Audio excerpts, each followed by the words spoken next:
बहुत तकलीफ है और नहीं हो रहा काम, बहुत दिनों से लगे हो नहीं हो रहा, हरा मूंग ले जाओ। मूंग के दाने तो रहते हैं घर में, केवल 31 मूंग के दाने लेकर जाइए, 31 चावल के दाने लेकर जाइए और 31 ही बेलपत्र लेकर जाइए। जिस दिन सोमवार की अष्टमी हो, कौन से दिन? सोमवार की अष्टमी हो, उस दिन शंकर जी के मंदिर में जाओ, 3 चीज लेकर जाओ, मूंग के दाने, चावल, बेलपत्र। चावल जो 31 लेकर गए हो, अपनी कामना कर कर शंकर जी की देहली पर रख दो, चौखट पर, कहीं पर भी एकांत में उसको रख दिया। मूंग के जो दाने लेकर गए हो 31, वो नंदी के पास में, जो नंदी का पांव ऊंचा रहता है उस पांव के पास रख दीजिए। और जो 31 बेलपत्र लेकर गए हो, वो 31 बेलपत्र अशोक सुंदरी वाली जो जगह है, आपको पहले बताया है कथा में, अशोक सुंदरी जी का स्थान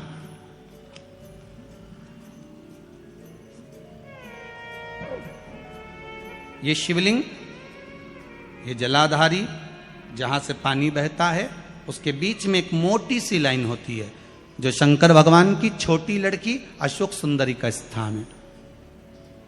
शिव जी के 13 बच्चे हैं, 13 बच्चे में सबसे छोटी लड़की अशोक सुंदरी यहीं पर विराजमान होती है, जहां से पानी नीचे गिरता है। प्रत्येक शिवलिंग के सामने एक मोटी सी लाइन होगी, उस मोटी सी जो लाइन है अशोक सुंदरी, वहां पर जो 31 बेलपत्र लेकर गए हो, अपनी कामना कर कर पीला चंदन, लाल चंदन लगाकर उस पर समर्पित करते जाओ। उसकी डंडी जहां से पानी बहता है उस ओर होना चाहिए। आप निवेदन कर कर देखो, एक सोमवार की अष्टमी पर कर कर देखना, दूसरी सोमवार की अष्टमी आएगी, अपने आप आपका काम हो गया होगा। बाबा से निवेदन तो करो, क्यों भटक रहे? स्कंद पुराण कहती है, जिस व्यक्ति पर कर्जा बहुत ज्यादा मात्रा में हो जाता है और कर्जा चूकता नहीं है, आप बहुत प्रयास कर लिए, करोड़ों रुपए का कर्जा हो गया, यहां से लिया वहां दिया, वहां से उठाया वहां दिया, वहां से उठाया वहां दिया, तो निवेदन है, कभी मौका लगे कर्जा मुक्ति के लिए सारे वृक्षों में अगर कोई श्रेष्ठ वृक्ष माना गया है तो वो बट का वृक्ष माना गया महाराज। इसलिए प्रशासनिक कार्य के लिए, मानसिक टेंशन में, परेशानियों में बटकेश्वर महादेव का स्मरण किया जाता है। और यदि निवेदन करूंगा बहुत ज्यादा, यदि आपको कर्जा हो गया है, बहुत ज्यादा कर्जा हो गया और वो कर्जा चूक ही नहीं रहा, तो थोड़े दिन बड़ के पेड़ के नीचे आप बटकेश्वर महादेव के लिए 1 लोटा पानी, उसमें थोड़ा सा पिसा हुआ चावल पीस के गला लेना, चावल को और पीस लेना, पीस के उस पानी में मिला लेना और मिलाकर उसमें थोड़ी सी हल्दी पिसी हुई डालकर बटकेश्वर महादेव के नाम से बड़ के पेड़ के नीचे अपनी कामना कर कर जो कर्जा हुआ है उस कर्जे का भान देते हुए, स्मरण देते हुए छोड़ दीजिए।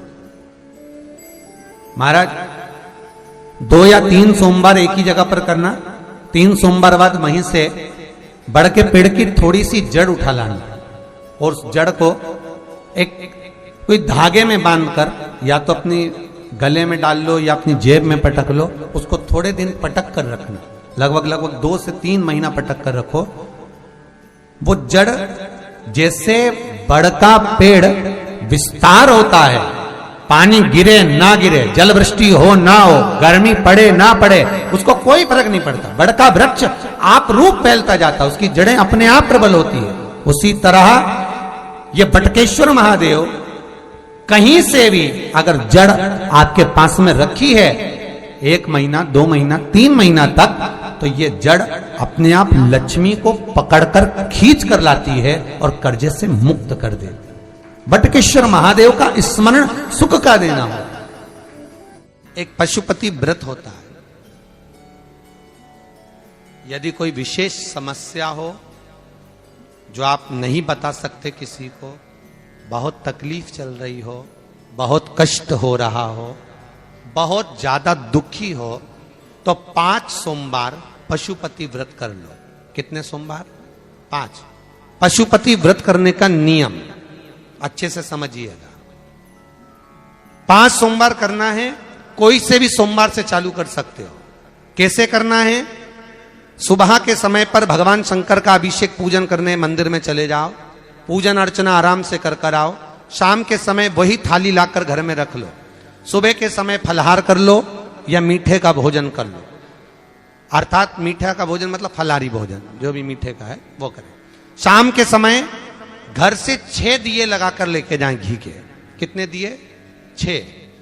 साथ में कुछ मीठा बनाकर लेकर जाएं। शंकर जी के मंदिर में जाकर मीठे के 3 हिस्से कर दें। 2 हिस्से मंदिर में रख दें, 1 हिस्सा अपने साथ लेकर आना। मंदिर से जो 6 दिए लेकर गए हो वो 5 दिए भगवान शंकर के सामने लगा दो पशुपति नाथ के नाम से, अपनी कामना कर दो। 1 दिया वापिस रख के थाली में लिया। जब घर में प्रवेश करें, घर के अंदर प्रवेश करते समय राइट भाग में प्रवेश करेंगे, उसका सीधा हाथ प्रवेश करते समय राइट भाग में जो दिया लेकर आए हो वो दिया दरवाजे के बाहर लगा दीजिए। घर के अंदर प्रवेश कर जाओ। जब भोजन करो शाम को, तो जो आपने 3 हिस्से करे थे उसका जो हिस्सा लेकर आए हो वो हिस्से के साथ में भोजन कर लीजिए। इसको कहते हैं पशुपति व्रत। मात्र 5 व्रत कर लो। अगर कोई समस्या है, तकलीफ है, बहुत कष्ट है, तब कोई दिक्कत आ गई है, कोई बीमारी आ गई है, बहुत कष्ट ज्यादा हो रहा है, कोई कर्जा बढ़ गया है, कोई देन लेन रह गया है, कोई परेशान कर रहा है, तो पशुपति व्रत आप कर सकते। ये व्रत आपके जीवन में 5 व्रत करोगे और काम सफल हो जाए। इसको कहते हैं पशुपति व्रत।